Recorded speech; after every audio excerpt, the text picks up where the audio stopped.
Good morning daddy's, good morning.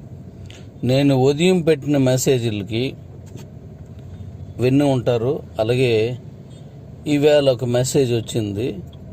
బహుశా ఇది కొంతమందే విని ఉండొచ్చు, కానీ క్లారిఫికేషన్ ఇవ్వాల్సిన బాధ్యత నాకు ఉంటుంది.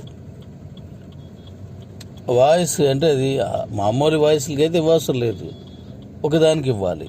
అదేంటంటే, ఇప్పుడు మెర్జ్ కూపన్కి 200 రూపాయలు మళ్ళీ తీసుకుంటున్నారు. 190 నేను 500 రూపాయలు కొనుక్కున్నాం కదా, మళ్ళీ ఇవ్వాలా అనేది ఆ వాయిస్ యొక్క సారాంశం. ఇప్పుడు నేను చెప్పాల్సింది జాగ్రత్త వినండి. మీకు సాఫ్ట్వేర్ అంటే అది మామూలుగా ఫ్రీగా వచ్చేటువంటి సాఫ్ట్వేర్ కాదు. అయితే మిగతావన్నీ కూడా మిగతా మీరు నెట్వర్క్లు అలవాటైన వ్యక్తులం కాబట్టి మనం దాన్ని అలాగే చూస్తారు. క్రిప్టో అది కాదు, క్రిప్టో మెయింటెనెన్స్ అది కాదు. మీరు కొనుక్కున్న కాయిన్స్ని మీరు అమ్ముకున్నారు, అంతవరకు మెయింటెనెన్స్ అంటే నో ప్రాబ్లం. కానీ నేను మీకు ఇచ్చినటువంటి స్టేక్డ్ కాయిన్స్ కూడా మీరు అమ్ముకునేలాగా, దాని డబ్బులు మీరు తీసుకునేలాగా నేను ఇచ్చాను. అంటే మీరు స్టేక్డ్ కాయిన్స్ని కూడా మీరు క్యాష్ చేసుకుని ఉండొచ్చు.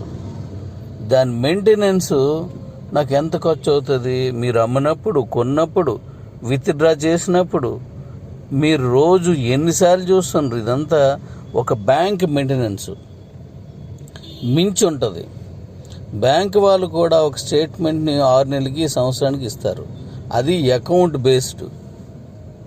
మామూలు సేవింగ్ అకౌంట్స్ అయితే ఒకలాగా ఇస్తారు, కరెంట్ అకౌంట్ అయితే ఇంకా ఎక్కువ రోజులు ఇస్తారు, అలాగే కంపెనీ అకౌంట్ అయితే ఇంకా ఎక్కువ రోజులు ఇస్తారు, కానీ ఎక్కువ టైం ఇవ్వరు. మరి అలాంటిది మీ డేటా మొత్తం ఇందులో ఉంటేనే కానీ ఈ పని చేయవు. అలాగే మీరు మెర్జ్ చేసుకున్నప్పుడు మీ తాలూకు డీటెయిల్స్ అన్నీ తీసుకెళ్ళి వేరే అకౌంట్లో చూపించాలి. ఆ వేరే అకౌంట్లో మరలా ఎన్ని కాయిన్స్ వచ్చాయి, ఎన్ని ట్రాన్సాక్షన్స్ అయ్యాయి అనేది మీ దాంతో పాటు దాన్ని కూడా మెయింటెనెన్స్ చూపించాలి. మీకు తెలిసే ఉంటుంది, చాలా కంపెనీలు, చాలా నెట్వర్క్ కంపెనీలు అంతే. ఇవి మీరు క్యాష్ కట్టి ఆ డబ్బులు తీసుకొని లేదా ఆ కమిషన్ తీసుకున్న తర్వాత దాని మెయింటెనెన్స్తో మీకు సంబంధం లేదు, మీకు దాని అవసరం కూడా ఉండదు. కానీ ఇందులో ఆ మెయింటెనెన్స్ మొత్తం నేను చేయాలి. అంటే ఎంత ఖర్చు అవుతుంది అనుకుంటున్నారు? ఇప్పుడు 1 కోటి మంది ఉన్నారనుకోండి, 1 కోటి మంది యాడ్ చూస్తే 360 రోజులు ఒక సంవత్సరం. అప్పుడు నేను అంతకు మించి ఇచ్చాను. అంటే ఎంత ఇచ్చాను? సుమారుగా 500 రోజులు ఇచ్చి ఉంటాను. ఈ 500 రోజుల్లో యావరేజ్ని 300 రోజులు చూశారనుకోండి, 100 × 300 అంటే 1 కోటి × 300 సార్లు ఒక్కొక్కరు అంటే 300 కోట్ల డేటా ఉంటుంది. మరి మీరు అమ్ముకుని ఎవరికి ఇచ్చారో వాళ్ళు, ఎవరు తీసుకున్నారో వాళ్ళు, మీరు కాల్ చేసి ఈ కాయిన్స్ ఎక్కడికి వెళ్ళాయి, ఆ కాయిన్స్ ఇక్కడికి వెళ్ళాయి అనేది మనం చూస్తుంటాం. మరి మీరు రకరకాల అవసరాలు దాంట్లో చూస్తారు, రోజు వెళ్ళి చూస్తారు. మరి వీటిలన్నీ డేటాని దాంట్లో మెయింటెనెన్స్ చేయాలి. ఇప్పటికే మనది ఎక్కువైపోయి మళ్ళీ ఇప్పుడు హై స్పీడు లేదా హై కెపాసిటీ ఉన్న సర్వర్స్ను వాడమని ఇప్పుడు ఆల్రెడీ సాఫ్ట్వేర్ చెప్తోంది. మరి దీని ఖర్చు అంతా ఎక్కడొస్తుంది? అంటే మీరు కొనుక్కున్న కాయిన్స్ మీరు అమ్ముకుంటారు, రైట్. మరి నేను ఇచ్చిన ఫ్రీ కాయిన్స్ కూడా మీరు అమ్ముకొని దానికి మెయింటెనెన్స్ నేను చేస్తున్నాను. ఇది సంవత్సరాల తరబడి చేయాలి. దీనికి ఎలా వస్తుంది అంటే, మీరు 500 ఇచ్చేసిన తర్వాత దీన్ని జీవితకాలం నేను మెయింటెనెన్స్ చేసుకుంటూ కూర్చోవాలి. ఇవన్నీ మీకు కనిపించిన ఖర్చులు ఇవన్నీ. ఇప్పుడు దీని నుంచి నాన్ స్టాకబుల్ ఇచ్చాను. ఎందుకు నాన్ స్టాకబుల్ ఎందుకు ఇచ్చాను? ఈ విషయాన్ని 10 మందికి, మీ కింద ఉన్న వాళ్ళకి అందరికీ తెలియజేయడానికి. కమిషన్ అంటే అర్థం ఏంటి? ఒక విషయాన్ని మరొకరు చెప్తూ ఉన్నందుకు మీకు ఇచ్చే కమిషన్ అది, అంటే మీకు ఇచ్చే రెమ్యూనరేషను. మరి మీకు ఎవరికి ఇది లేకుండా మీ కింద ఉన్న వాడికి ఈ విషయం చెప్పాలి అంటే మీ సీనియర్సు వాళ్ళ పనిలో ఉంటారు, మీరు మీ పనిలో ఉంటారు. మరో కామన్ మ్యాన్కి ఇది ఎలా తెలుస్తుంది? నేను అందరికీ కాల్ చేసి కూర్చోలేను, నేను అందరి కాల్స్ ఎత్తుకొని కూర్చోలేను. కాబట్టి ఈ మెయింటెనెన్స్ ఫీజులు ఉంటాయి, ఈ ఎప్పుడూ ఉంటుంటాయి. మన కాయిన్స్ మనం అమ్ముకుంటున్నాం కాబట్టి మీది మెయింటైన్ చేయాలి. ఇప్పుడు మీ బ్యాంక్ ఉంది, బ్యాంకులో మీరు అకౌంట్ ఓపెన్ చేశారు, ఆ అకౌంట్కి సంవత్సరానికి ఎంత కట్టాలని నా దగ్గర తీసుకుంటున్నారు, అందరి దగ్గర కూడా. అకౌంట్ పెట్టి చెప్పాను కదా, saving account, deposit account, current account, joint account, company account, ఇలా ఎన్నో అకౌంట్లు ఉన్నాయి. మరి ఆ అకౌంట్ మెయింటెనెన్స్ ఉంటాయి. మరి ఆ మెయింటెనెన్స్ అంతటికి మనం కడుతున్నాం. మీరు ఏటీఎంలోకి వెళ్ళి క్యాష్ డ్రా చేసుకుంటే రోజు ఇన్ని ట్రాన్సాక్షన్లే, నెలకి ఇన్ని ట్రాన్సాక్షన్లే, అంతకు మించి అయితే మీ దగ్గర నుంచి ఇంత అని తీసుకుంటాడు. దేని కొరకు? మెయింటెనెన్స్. ఆ మెయింటెనెన్స్ చేయాలి. అలాగే ఒక చెక్ బుక్ తీసుకోవాలంటే ఒక లీడ్కి రూపాయి, 3 రూపాయలు, అలా బ్యాంకుని బట్టి అకౌంట్ బట్టి ఉంటుంది. ఎందుకు తీసుకుంటాడు? మీ బుక్ పెట్టిన వెంటనే మెయింటెనెన్స్. మీరు చెక్ బుక్ పెట్టిన వెంటనే అడిచిడు. అలాగే నేను మీకు ఎన్నో వివరాలని మీరు ఎప్పుడు కావాలంటే అప్పుడు మీ ఐడి ఓపెన్ చేసుకొని లోపలికి వెళ్ళి దీనిదంతా ట్రీ, అది ఈ ట్రీ ఏంటి, ఆ ట్రీ ఏంటి, దీంట్లో ఎంత వచ్చింది, కాయిన్స్ ఎవరికి వెళ్ళాయి, ఈ కాయిన్స్ ఇంకోటి పంపిస్తాను, నువ్వు తీసుకో, నువ్వు చేసుకో, ఇవన్నీ చెప్తున్నారు కదా, ఇలాగ అనేకమని. మరి అట్లా మెయింటెనెన్స్ ఎవరు చూస్తారు? మీరు అమ్ముకునే కాయిన్స్కి మీరు డబ్బులు తీసుకున్నారు, నాకు ఇచ్చారా, నాకు ఇస్తారా? ఇంక భవిష్యత్తులో నేను సరే మీ కాయిన్స్ మీరు అమ్ముతూ ఉంటారు, నాకు ఇస్తారా? ఇవ్వరు కదా. మరి నేను ఫ్రీగా ఇచ్చిన కాయిన్స్ కూడా మీరు తీసుకుంటున్నారు, నాకు ఇస్తారా? ఇవ్వరు కదా. మరి మీ కాయిన్స్ మీరు అమ్ముకోవచ్చు, ఫ్రీగా ఉన్నాయి కూడా సంవత్సరానికి 0.25 అని వస్తున్నాయి, వాటికి కూడా డబ్బులు మీరు తీసుకోవచ్చు. మెయింటెనెన్స్ మాత్రం నేను ఫ్రీగా చేయాలి. అంటే నేను ఎవరిని మెయింటెనెన్స్ చేయడానికి? ఇలాంటి కంపెనీ ఎప్పుడూ పుట్టలేదు. బహుశా ఇక మీదట నన్ను చూసి ఎవరైనా రావాలి. చాలామంది వచ్చారు, ఎవ్వడు కూడా నిలబెట్టుకోవడం అంటే అంత ఆషామాషి కాదు. ఇప్పటికీ 14 నెలల నుంచి నో ఇన్కమ్ నేను మెయింటైన్ చేస్తున్నాను.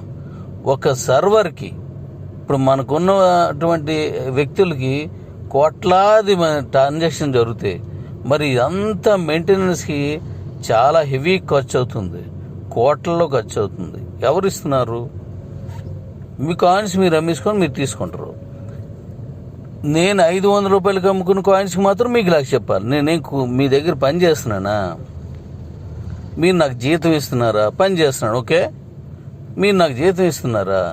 ఒక కమ్యూనిటీకి కట్టుబడి మీకు నేను మీ ఇంటి పాలికాపుని, ఇంటి పనివాడిలా పనిచేస్తానని చెప్పాను. పాలికాపైనా పనివాడైనా జీతం ఇవ్వకపోతే, సంవత్సరానికి అడిగి గింజలు ఇవ్వకపోతే అటు చెయ్యలేడు. మరి నేను ఎలా చేస్తాను? నేను ఫ్రీగా చేస్తాను, ఓకే. మరి సర్వర్ ఏం చేస్తాడు?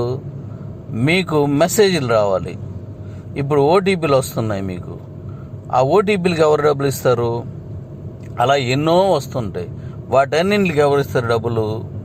అంటే మీరు 500 రూపాయలు నాకు ఇచ్చేస్తే ఆ 500 రూపాయలతో నేను బతికేయాలి. కానీ ఆ 500 రూపాయల్లో మీకు కమిషన్స్ ఇవ్వాలి, ఆ 500 రూపాయల్లో మీకు సెల్ ఫోన్ ఇవ్వాలి, ఆ 500 రూపాయలు మీకు బండి ఇవ్వాలి, బండికి 15,000 ఇవ్వాలి, ఆ 500 రూపాయల్లోనే మీకు కారుకి 1,00,000 రూపాయలు ఇచ్చేయాలి. ఇవన్నీ మీకు ఇచ్చేస్తుండాలి, కానీ నేను మెయింటైన్ చేస్తూ ఉండాలి. ఇది ఎక్కడిది అంటే నేను మీకు ఏమైనా బాకీ ఉన్నానా? కాదు కదా. మీకు మీరు మీ అడ్రస్సే సరిగా ఇవ్వలేరు, మీ పుట్టినూరు సరిగా ఇవ్వలేరు, మీ పేరు సరిగా ఇవ్వరు, మీరు ఇచ్చిన అడ్రస్ మొత్తం రాంగులు, అవన్నీ కేవైసీలు అవ్వు. మరి మీ మెయింటెనెన్స్ ఎవరు చేస్తారు? కేవైసీ ఎలా అవుతుంది? అవి అవ్వు, కానీ మీకు ఇచ్చేయాలి. ఇది భారత రాజ్యాంగం ప్రకారం ఇలా చేయకూడదు. మీకు ఇంకా లీగల్గా ఆన్లైన్ గవర్నమెంట్ కేవైసీ చేస్తే ఒక్కడు నిలబడ్డు 1% కూడా ఉండరు. అయినా నేను మేనేజ్ చేసుకొస్తున్నాను. ఇప్పుడు మీరు బిట్మార్ట్ లేదంటే ఐ బ్యాంకు రేపు వస్తున్నటువంటి ఈ ఎక్స్చేంజ్లోకి మీరు వెళ్ళి కేవైసీ చేసుకోవాలంటే అంత ఆషామాషి కాదు. కానీ మన తాలూకా కీబోర్డ్లో మాత్రం మీకు కేవైసీ ఈజీ చేసేయాలి. దానికి మీరు పెట్టిన మెయిల్ కూడా చూడ్డు, కానీ మీరు ఇదేం చేసినా వెంటనే చేసేయాలి. ఎలాగొస్తాయి ఇవన్నీ? ఈ ఖచ్చితంగా ఈ మెయింటెనెన్స్ ఫీజు ఉంటుంది. వేరే వేరే పనులు జరిగినప్పుడల్లా ఉండాలి. బ్యాంకులో ఎలా అయితే రకరకాలకి ఫీజులు తీసుకుంటాడో అలాగే దీనికి కూడా ఉంటుంది. లేకపోతే మెయింటెనెన్స్ ఇదంతానా. కాబట్టి దీన్ని ఎవరూ ప్రశ్నించడానికి వీలు లేదు. మీకు నచ్చితే అమ్ముకోండి కాయిన్స్, నచ్చపోతే అలా ఉంచేయండి.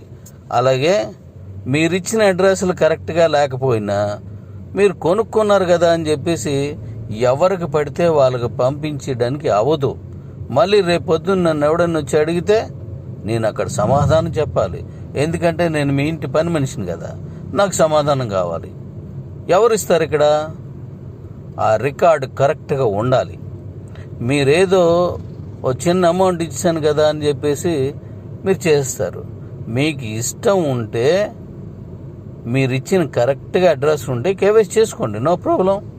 దానికి మిమ్మల్ని ఏం అడగలేదు, నేను భరిస్తున్నాను. ఇక 2, మీ అకౌంట్ కేవైసీ అవ్వదు. ఎందుకు? మీరు ఆ రాష్ట్రం నుంచి అడ్రస్ తీసుకుంటారు, ఈ రాష్ట్రంలో మనుషులకు వేస్తారు. మరి ఇట్లన్నింటికి కేవైసీ అవ్వు.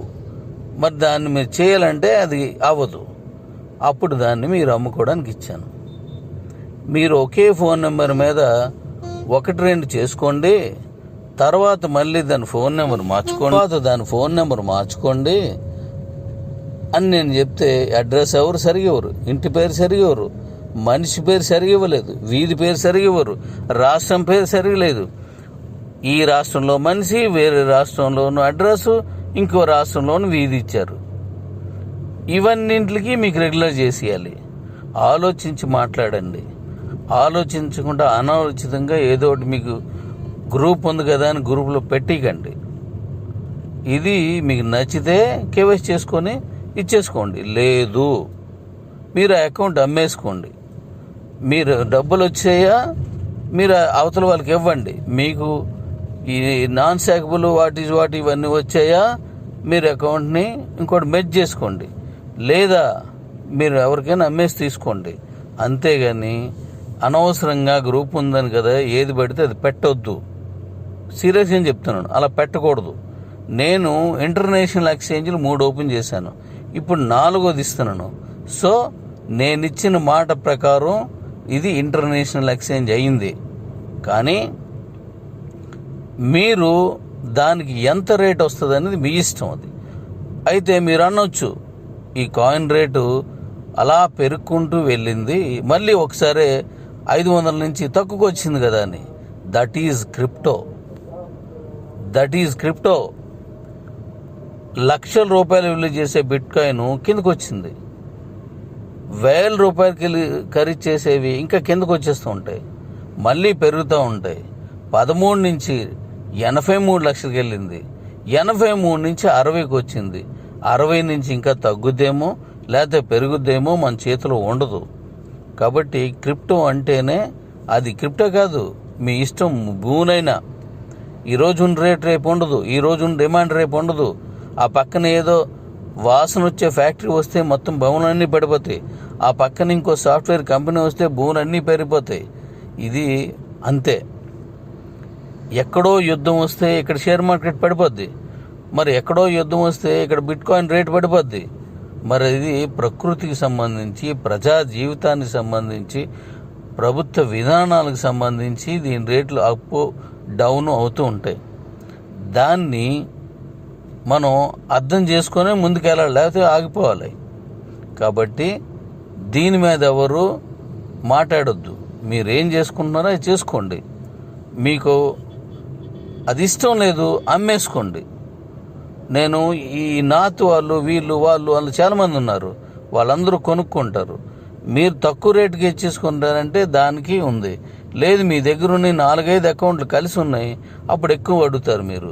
లేదు మీరు ఇచ్చింది ఎస్వి అకౌంట్ కాదు, నీకు నువ్వే తోడు, ఎక్కువ రేటు ఉంటుంది. అది మీరు మాట్లాడుకొని చేసుకోవాలి. అంతేగాని ఇదెందుకు పెట్టారని పెట్టవద్దు. నేను అలాగే ఇచ్చినప్పుడు కూడా 200 కాయిన్స్ ఇచ్చాను. దాంట్లో ఎర్లీ చేసుకుంటే 200 ఉంటాయి, లేదా 10 తగ్గుతూ ఉంటాయి. 30 కాయిన్స్ శాలబుల్ ఇస్తున్నాను 100 రోజులకి. ఎర్లీ చేసుకుంటే ఉంటాయి, లేకపోతే తగ్గుతూ ఉంటాయి. కాబట్టి అది మీరు తేల్చుకోవాల్సిన విషయమే అది. కాబట్టి దీని మీద ఇక్కడ మెయింటెనెన్స్ అనేవి నార్మల్ కాదు, లక్షలు కోట్ల రూపాయలు కడుతున్నాం. అవేం ఊరకని రావు. ఇదేమి MLM కాదు. ఆ కమిషన్లు ఇచ్చేసి ఆ లెఫ్ట్ రైట్ వేసేసి ఆ పేరు అయిపోతే తీసుకొని ఆ కంపెనీ ఆఫీస్ పోవడానికి. ఇది జీవితకాలం మెయింటెనెన్స్ చేస్తూ ఉండాలి. మీ బ్యాంక్ వాడే ప్రతి చెక్కి, ప్రతి మెసేజ్లకి, ప్రతి దానికి డబ్బులు తీసుకోకుండా ఇవ్వడు, మీ డబ్బులు దాచిపెట్టినందుకు. అలాంటిది మీకు 500 తీసుకొని కాయిన్స్ ఇచ్చేసి ఆ డబ్బులన్నీ మీకు ఇచ్చేసి మళ్ళీ స్టేక్డ్ మైనింగ్ కూడా మళ్ళీ మీకు అమ్ముకోవడానికి ఇచ్చి, ఇదంతా చేయడానికి మాత్రం నేను ఫ్రీగా చేసేయాలి. నా ఆస్తులు సరిపోవు, మా అమ్మ నాన్నలు ఇచ్చిన ఆస్తులు సరిపోవు, ఎవరైనా సరే. కాబట్టి దీని మీద ఎవరు నో మోర్ ఆర్గ్యూ. నచ్చితే చేసుకోండి, లేకపోతే ఎలా ఉందో అలాగే మీరు కేవైసీ చేసుకోండి. మీరు ఇచ్చిన అడ్రస్ కరెక్టే కదా, మీరేం దొంగ అడ్రస్లు ఏమి ఇవ్వలేదు కదా, అన్నీ మంచిగానే ఇచ్చారు కదా, ఇంటి పేర్లు ఏం తప్పు ఇవ్వలేదు కదా. ఇంటి పేరు తప్పు ఇవ్వడానికి మన ఇంటి పేరు మనకు తెలియకుండా ఉండదు, మన పేరు మనకు తెలియకుండా ఉండదు, మన నాన్న పేరు మనకు తెలియకుండా ఉండదు, మన వీధి పేరు తెలియకుండా ఉండదు, మన రాష్ట్రం పేరు తెలియకుండా ఉండదు, మన జిల్లా తెలియకుండా ఉండదు. కాబట్టి మనం ఇచ్చినవి రాంగ్ ఉన్నాయి. ఎందుకు రాంగ్ ఉన్నాయి? ఆ రాంగ్ ఉన్న వాళ్ళు అందరూ దీన్ని చేసుకోవాలి.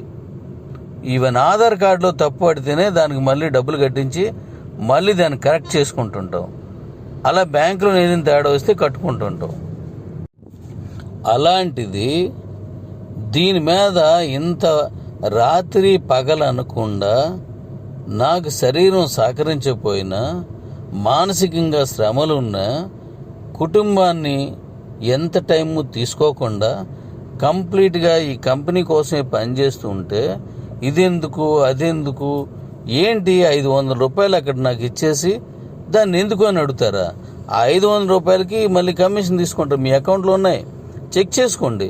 ఎన్ని సేక్రెడ్ కాయిన్స్ వచ్చాయి, ఎన్ని శాలబుల్ వచ్చాయి, మీకు ఏ గిఫ్ట్ వచ్చింది, దేనికి వచ్చింది అనేది మీకు క్లియర్గా అడ్రస్తో అది మొత్తం టైమింగ్ సెకండ్స్తో సహా మీకు నేను లిస్ట్ ఉన్నది. మీరు వెళ్ళి మీ దాంట్లో చూడండి. అందులో ఇది నేను ఒక్కడిని కష్టపడి ఆలోచించి తయారు చేసుకున్న ఒక విజ్ఞానం.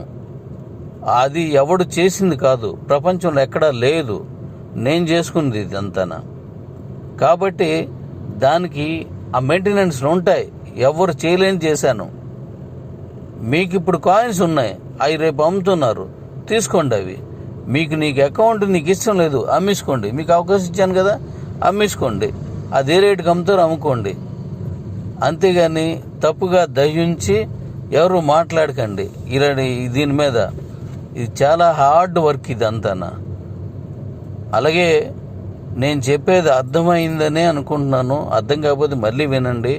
అలాగే ఎవరో ఒకరు ఏదో పెట్టారని అనాలోచితంగా దాన్ని అలాగని చెప్పేసి ఏదో ఒకటి మాట్లాడకూడదు. అది దయించి అర్థం చేసుకోండి. కొత్తగా కేవైసీ కాదు, WS అకౌంట్కి కూడా నేను తయారు చేస్తున్నాను, అది ఇచ్చేస్తాను.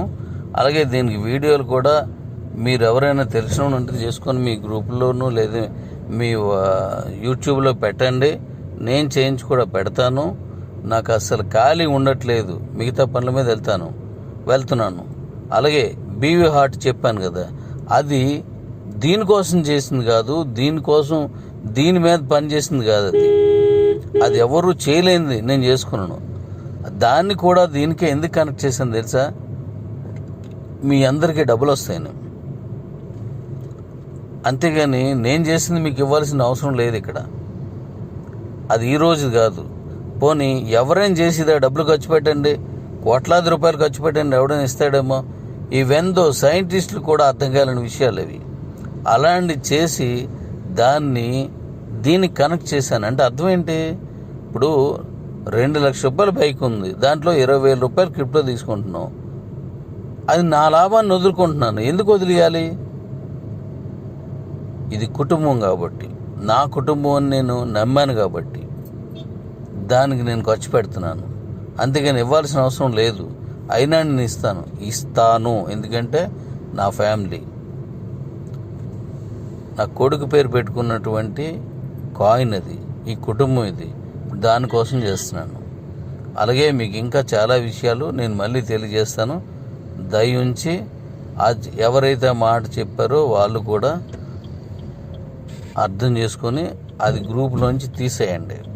అలాగే ఆ గ్రూప్ అడ్మిన్స్ ఇలాంటివి ఏమైనా ఉంటే వాటిని తీసేయండి. ఎందుకంటే నిరంతరం శ్రమపడి శ్రమను గుర్తించండి, అర్థం చేసుకోండి. Thank you.